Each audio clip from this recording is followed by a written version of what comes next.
Welcome to the latest episode of the AllClear To Travel Podcast. I'm Garry Nelson, Head of Corporate Affairs at AllClear. In this series of podcasts, we'll be talking to industry experts and people involved in travel to get their perspectives on some of the major issues shaping the travel insurance industry today. This week, we're going to be looking at AllClear's research on non-disclosure. We'll explore why this happens, the risks involved, and how common misunderstandings can leave holidaymakers vulnerable when things go wrong. I'm joined today by Mandy Langfield, Director of Publishing at ITIJ, a publication that covers the global travel and health insurance industry. Mandy has interviewed a wide range of experts across the sector and brings a deep understanding of the key issues facing both insurers and consumers. Today, she'll be sharing her perspective on the challenges around non-disclosure, how communication gaps contribute to misunderstandings, and what steps the industry can take to help holidaymakers make informed decisions and secure the right cover. Well, it's great to have you here, Mandy. Thank you so much for joining us. Thank you for having me. Before we go any further, you've worked in this particular industry as a journalist for some years, it's fair to say. So what I'm interested in, and I'm sure our listeners will be as well, is kind of what attracted you to journalism and why specifically into the sort of more of a trade journalistic slant than a sort of consumer, public-facing consumer slant. Okay, sure. Well, I mean, I just wanted to get paid for writing. I did an English degree at university, and what they don't tell you at the end of an English degree is that it doesn't qualify you for anything. You've then got to go and train to be a teacher or go and do another degree in something else. But right. I really wanted to just write for a living. I didn't really want to stay and do another degree in journalism. So I thought, well, I'll go and work for free. Right. So, well, for free. I worked all hours God gave in a bar to earn enough money to move down to Bristol so that I could then offer my services to a publishing company for almost no money, which is what I did. I found Voyager, and my mum actually worked as an insurance broker for many, many years. So I understood the world of insurance and I could instantly relate to it. And I think a lot of young aspiring writers would kind of look at an insurance publication and go, what? I don't even understand. Yeah, I don't understand the jargon. I don't understand the industry. I don't understand consumer needs and rights and wants. And whereas I walked in and went, yeah, okay, I get it. And I related to the content. I mean, travel is, I think, one of the most interesting parts of insurance, general insurance, because there's such a human element to it. Yeah. You know, people are hurt or injured abroad and they need help. And the travel insurance industry is this incredible network of professionals that leap into action at any moment for anybody that needs their help. And it's really interesting to be a part of, and it's great to be able to share in the pride that the industry has in what they do. So that's what I love about it. Yeah, really. I mean, what's very evident is your passion and enthusiasm for it, even after this amount of time. And I guess that a lot of people would think that it's not the sexiest subject in the world, talking about travel insurance and policy wordings and so on and so forth. But as you said, again, very eloquently, that there's a whole different facet to it, which sits behind the support that's given out there. Exactly. And we see that all the time. We hold an awards ceremony every year, and the pride that people have in what they do and what their companies do for people, the people that actually need the policies, is incredible. And we are proud to be a part of that. Where do you think the disconnect is then? Because clearly that's kind of not what the public perception is of travel insurance, is it? It's kind of like, I pay this money and I don't think you're going to pay out, and you find every way that you can to get out of paying, which we know in the industry isn't the case. It's far more complex, complicated, and as we'll talk about later, the sort of non-disclosure element becomes even more important. But there does seem to be this disconnect between what we think is the case in the industry, that we provide a great product, we provide a great avenue for people to be able to travel overseas with peace of mind, some of whom live with hugely complex medical conditions, but can get the right level of cover. Yeah. And this, don't really trust the travel insurance industry, per se. There seems to be this strange disconnect, in my opinion. There is. And for me, it comes down to people generally not understanding the product that they're buying. Their expectations of what travel insurance can do and should do are way up here. And the reality is often sort of here-ish, depending on how much money they're willing to spend on the policy.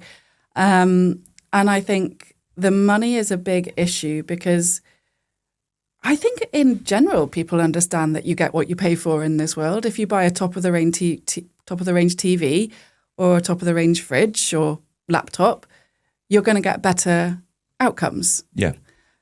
But they think that the same is not true when they buy insurance. And it's really odd that they expect gold level quality of cover, but they're paying £6 at the supermarket checkout because it's the last minute thing that they think about. And they don't place the right importance on understanding that this is about their health. It's not just about their baggage and it's not just about cancellation, although those are very, very important parts and benefits of a travel insurance policy. But this is their health. If something goes wrong to you or your child or your partner when you're abroad, what value are you placing on that? And I think that's where the disconnect comes in quite often, is they're not spending the right amount of money because they don't understand the value of the product that they're buying. I think I can completely concur with what you say, but I think the other thing that we see, particularly in the consumer press, is it doesn't make particularly great headlines. An insurer saying, "Oh, we've paid out somebody who's had a problem." What does make particularly strong headlines is when the opposite happens, when companies don't pay out with actually understanding all the ramifications behind that. I mean, one of the big things that we've seen from our recent research is a prevalence of people under-declaring their medical conditions. Mm-hmm. Have you got a view on, have you seen that yourselves, or have you come across that, or have you got a view on why that might be? I mean, yes, we have seen lots of research to back up those findings. People are not declaring. Why are they not declaring? Well, I mean, there's people that are willfully misleading their insurer. They don't want to pay a higher price for their premium, so they just go, I'm not going to tell them that I'm on this medicine, or that I saw a doctor for this condition, because they know that their premium will go up. Right. I think they do understand that their premium is loaded if they have more medical conditions. But there's also, I think, an increase in people partially declaring. So they might want to say they've got one thing but not another. So they've been sort of honest, and they will see that as being sort of honest. They don't know that if they mess with that medical declaration system, the computer knows that they're doing that, and the insurer can go back and check to see what they declared and then what they decided not to later on. But then there's also the people that might be more vulnerable. So the vulnerable customers that may not fully understand their condition. The doctor maybe didn't explain it to them properly, or maybe the doctor did, but they didn't quite understand the nuances of what that condition was and what it means. They might not know the name of their medication. Yeah. Or they might be taking 6 or 7 medications and not actually remember every single one when it comes to that moment of declaring. And also you've got the difference between physical illness and physical conditions that people are not declaring, and then the incidence of mental health conditions that people need to and should be declaring. There might be issues with accessibility. They might not understand that they need to declare. They might not understand how to fill in that form, because for some people it can be quite straightforward, that medical declaration, when you get sent down the medical screening route. But I think for other people, they might find it really, really difficult, and they might not genuinely know how to answer those questions. So the question of why aren't people declaring is, it's complex. Yeah, it's nuanced. I think it's complex, and I think it's also got more complex as a result of the cost of living crisis. So people generally Massively, are finding, we've seen across the board huge increases in holidays generally, flights. Holidays are so expensive now, yeah. It's just an emphasis on kind of where do you put your money. Sure. we would quite rightly say you need to make sure that you can get the cover that you need in each individual case. Yeah. But the Aussies have it right. Yeah. If you can't afford the insurance, Yeah. you can't afford to travel. Yeah. And we do see, particularly in our market, which we're dealing with sort of definitely with medical conditions, but also with older people, so a lot of vulnerable people, we do see that there is a tendency to understand that better than perhaps a younger audience. And I guess one of the areas where it's probably become a little bit easier, not to game the system, but to not necessarily fully declare everything, is probably in the online environment where there aren't quite so much stringent checking as if you were talking directly to somebody in a contact centre, for example. But you've already alluded to the fact that when it comes to serious claims or any kind of claim, really, there is a check process that the underwriters will go through. And if there is serious sort of shortcomings in the declaration, then that will get found out and that will impact the claim. So it is it's a penny wise, pound foolish strategy, but you can understand why. The area of mental health has become particularly prominent, I think, in more recent times, quite rightly.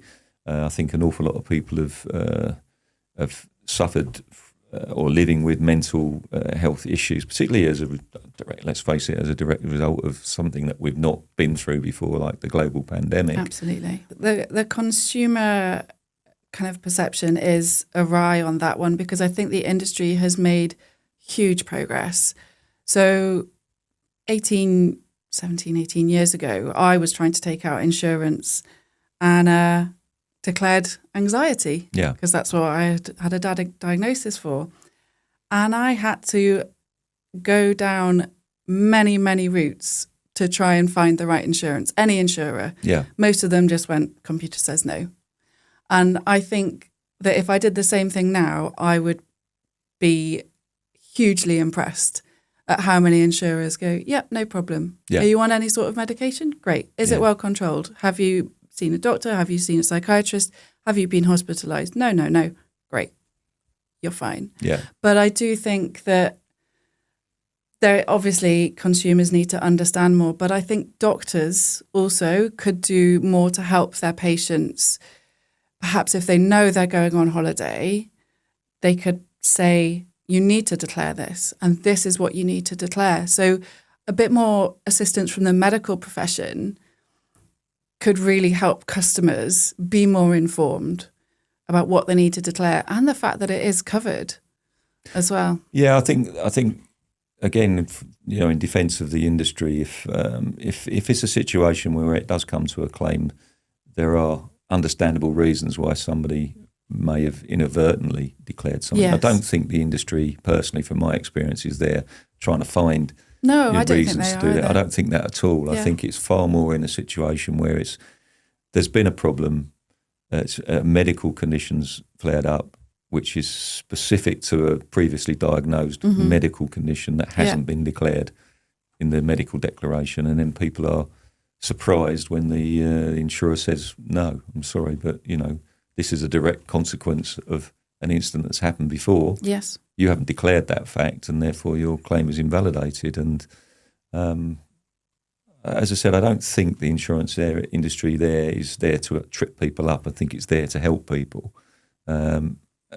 So it's great to hear you say that the accessibility element of it is far greater than it was 20 years ago. I mean, our business was set up by somebody who had exactly the same issue, that they had a medical condition, I think 25 years ago now, and surprise, surprise, they couldn't find cover anywhere. Yeah. So being a business person as they were at the time, they thought that needs to be sorted out, that needs to be overcome, and they set up AllClear as a business. And, from that point forward, we've only ever covered medical conditions and people who can't find that level of cover. So that accessibility, the British Insurance Brokers Association, BIBA, have got their specialist directory now. Signposting's made a massive difference. Yeah. And I'm sure, again, you've been covering these developments as you've gone, because, there are worthy elements within the travel insurance industry that are trying to help people and to make improvements. Yeah, they are. And you know what? Because we are a global publication, ITIJ looks at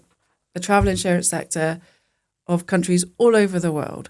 And it's really interesting to see how quite often the British insurance industry is a little bit further ahead. They're trying harder to meet the needs of customers. And I think customer expectations are higher in this country.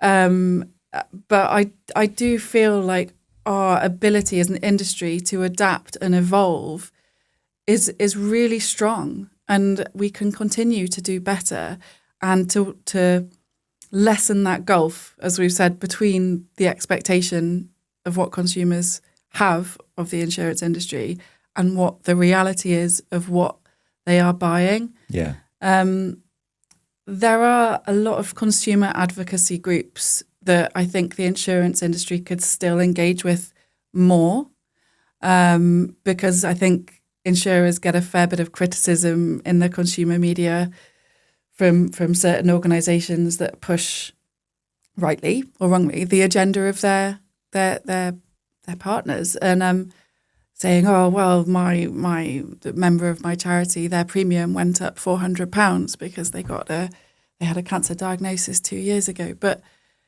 it's too simplistic to say that. Yeah. So the insurers need to engage more with these charitable organisations. And same is true for BIBA and same is true for the ABI as well. There needs to be more cohesive discussions to improve understanding among these consumer and advocacy groups and conditions that are sometimes specifically triggered by travel as well. You know, we've got to think about the fact that, coming back to mental health conditions, they are quite often massively exacerbated by a very stressful travel experience. And that's not to say that every travel experience is stressful, but travelling to an airport, going through security, what if you're late for your flight?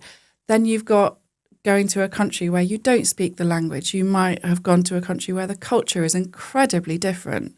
And all of these stresses can really exacerbate illnesses. Yeah, I think I can completely concur. And the expectation level, obviously, we all expect our holiday to be smooth. We all expect it to be wonderful, and we look forward to it for a long period of time in many instances. Especially as it's so expensive now. Especially as it's... and everybody understands the cost and the value that you get from a holiday. But if it doesn't deliver to your expectations, or it actually turns out to be a really bad experience, then you can see that those stress levels are going to go through the roof. But, one of the other areas of our research which shows is the fact that we have a wonderful NHS service. We get our treatment provided to us for free. But people's expectations when they travel abroad, or even their understanding of kind of what costs might be incurred, people have just got no kind of preconception at all. I think generally people have got an understanding about the States. It gets enough publicity. Yeah, but I don't, very close to the States is Canada, very close to the States is the Caribbean, very close to the States is Mexico. Oh yeah. And, all of those places are tourist destinations to a lesser or greater degree. Caribbean in particular for the cruise market. Yes. But people have got no perception whatsoever about what the health facilities are like, what the costs might be. Yeah. Or if they think they can cover their medical bills if they were. Yeah, well, our research has shown that plenty of people think they can, and our experience is no, they can't. So if they're thinking, I won't get travel insurance because I can cover the costs, I don't know that that's going to be the case in many instances, certainly from what we see. No, it's a real problem, and that comes down to consumer education. And I think that's not just the insurance industry's responsibility, because it almost might look like you're sort of scaremongering them into buying insurance. Like you're not. You're trying to educate them, but it can come across that way when people have this perception that insurers are the big bad wolf anyway. Yeah. So we don't want to make that any worse. But the government could really help. So the FCDO are actually working really hard at the moment to educate consumers about the need for travel insurance and to declare all their medical conditions. The cost of medical care abroad has to be part of that conversation so that people understand that it's not just the States where you're going to get billed £5,000, £10,000 for some scans, some diagnostic tests, a visit to see, let's say, 3 different doctors and a nurse. Yeah. And then if you're really ill, What about a week in the ICU in a Florida hospital? Yeah. I mean, tens and tens of thousands. It's terrifying, but so that needs to happen. So, and that's a multi kind of disciplinary approach to get that message out there of how expensive it is. As you say, Canada, Mexico, the Caribbean, problematic, particularly if your cruise ship decides to offload you in a less than convenient location. And not only do you need medical care, you need an air ambulance evac to get to Florida. And then the costs really ramp up. But thinking about where most British tourists go, it's still Europe. And the cost of medical care in Europe is going up just as quickly as it's going up everywhere else, if not quicker. I wrote an article a few weeks ago about medical inflation, and actually it's sort of stabilized in the US. Obviously their costs are generally higher, but their rate of inflation has stabilized. Europe and Asia as well are going up much more quickly. So the cost of medical care is increasing, and those, particularly places like Spain and France, they need to protect their own healthcare systems. They can't be allowing people to come in and abuse their healthcare systems. They need to protect it. They need people to have travel insurance. Yeah. And there, even if you have travel insurance, you're still going to pay I think a little something. I think that's care. the misconception people have, because again, the research is telling us that the number of people who are not taking out travel insurance for what they consider to be close by destinations has gone up 20% in the last 2 years from our tracking survey. And this misconception about what GHIC will deliver for them with the word. Let's talk about GHIC. Yes, let's please do. Global. Is it global? No, it is not. Is it insurance? No, it is not. It is a health card, and it allows you to access discounted healthcare in certain countries. In their defence, they will argue that they actually put very prominently that it's no substitute to travel insurance, and but we've got the people not reading the warnings. Well, that awareness. They see the headline, the global health insurance card. They don't read all of the warnings underneath it. And certainly our statistics are telling us that people are thinking that they can rely on that as an adequate cover level. And we both know that isn't the case, but we'll have to keep banging that drum and trying to get that message across. And obviously working in the journalistic area, you and your colleagues can carry on banging that drum. I know they will. We try. Yeah, it's a concern, particularly when you have medical conditions, that there is a misconception about what will happen if you end up in hospital or an ITU unit in Turkey or Greece or in Spain even, where most Brits still tend to head. But your global health insurance card is not going to pay for that in a private hospital, and nor is it going to pay for your repatriation. Yeah. That's a huge part. Yeah, repatriation is an element that people don't necessarily consider.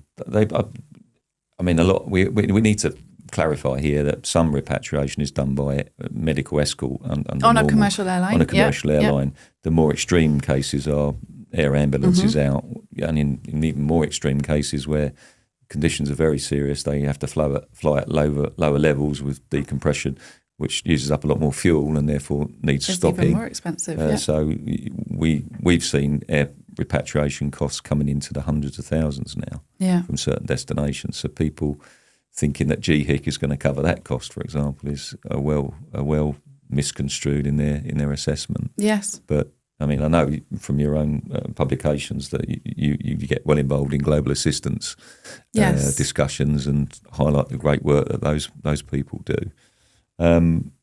What other things are you seeing as sort of emerging trends? I mean, we talked earlier with the FCDO about cosmetic travel for operations. Have you done any articles recently on that? Or?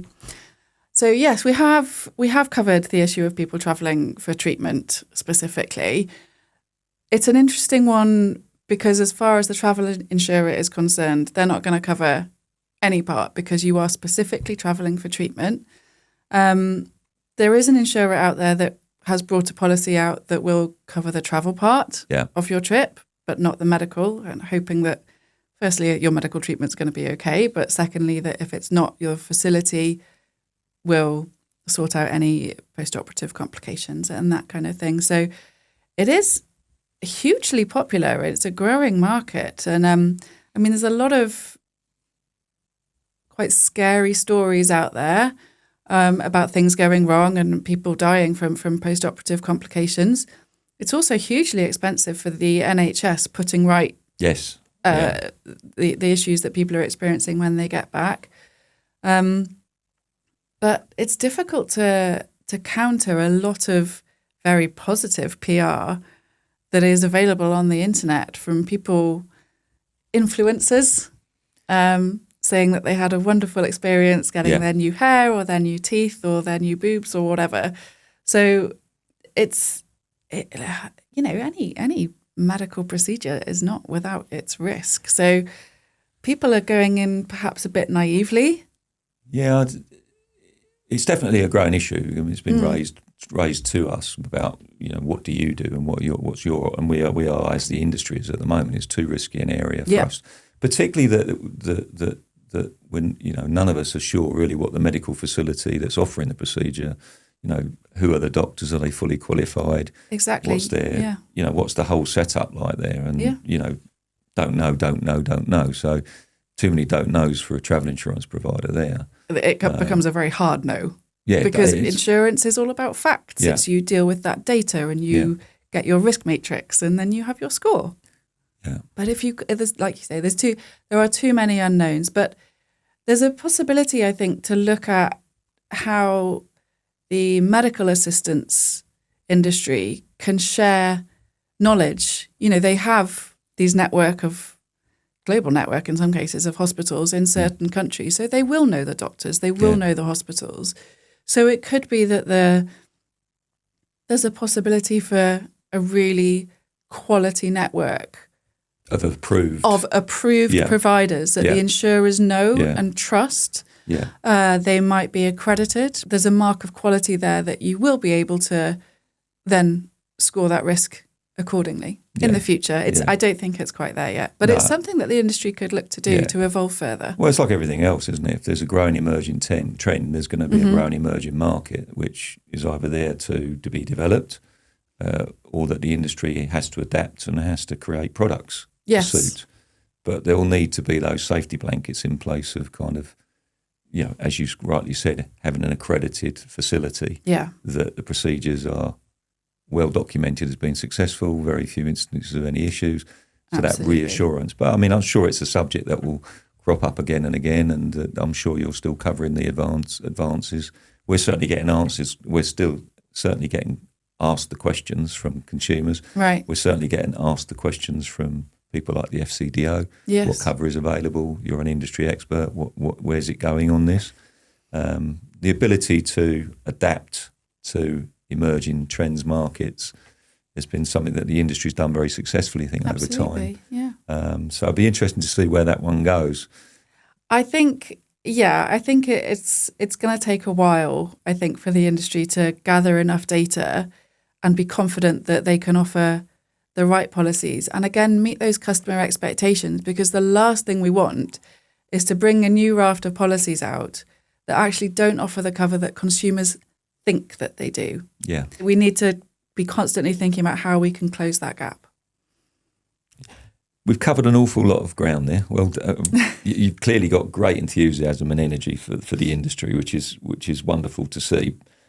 So you're involved in travel. You write passionately about travel, but just on a human note, on a lighter note, you would have done hopefully lots of travel because you work in travel. I'm lucky enough to do a lot of travelling for work and occasionally get a holiday with my family. Yeah. Excellent. So talk to us about that a second. Where's sort of high on the hit list, or where have you been that you think, well, that's just amazing?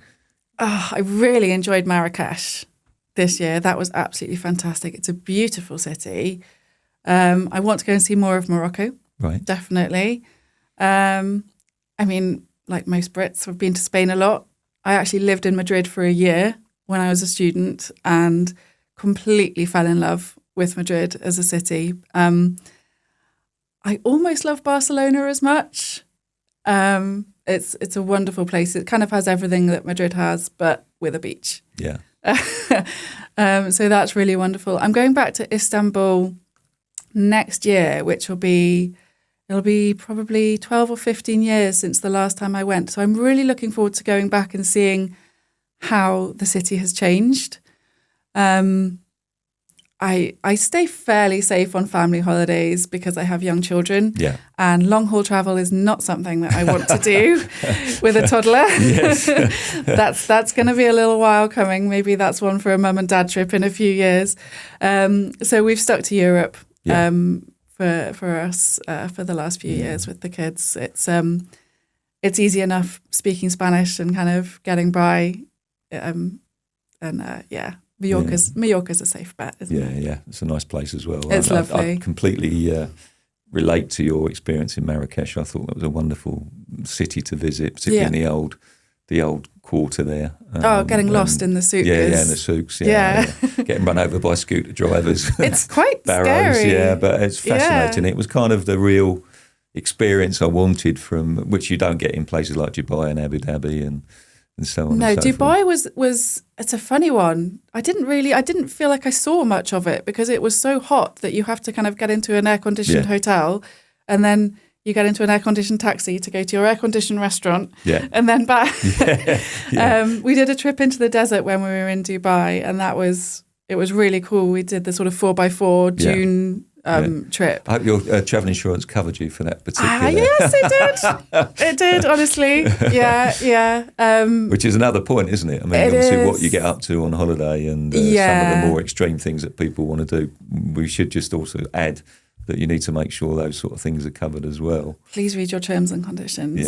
Yeah. I've got a friend who works in our company and he's admitted to doing all sorts of things like cage diving with sharks in South Africa and skydiving here and doing a bungee jump there. And you just kind of see the insurers going, oh my God, I don't want you on my books. Yeah, please check. Please check. It's been a lovely conversation. I've really enjoyed it. Your enthusiasm and passion for your industry is very, very evident. So it's been a great pleasure talking to you today, Mandy. Thank you so much for your time. Really appreciate it. Thank you so much for having me. It's lovely to talk to you. Yeah.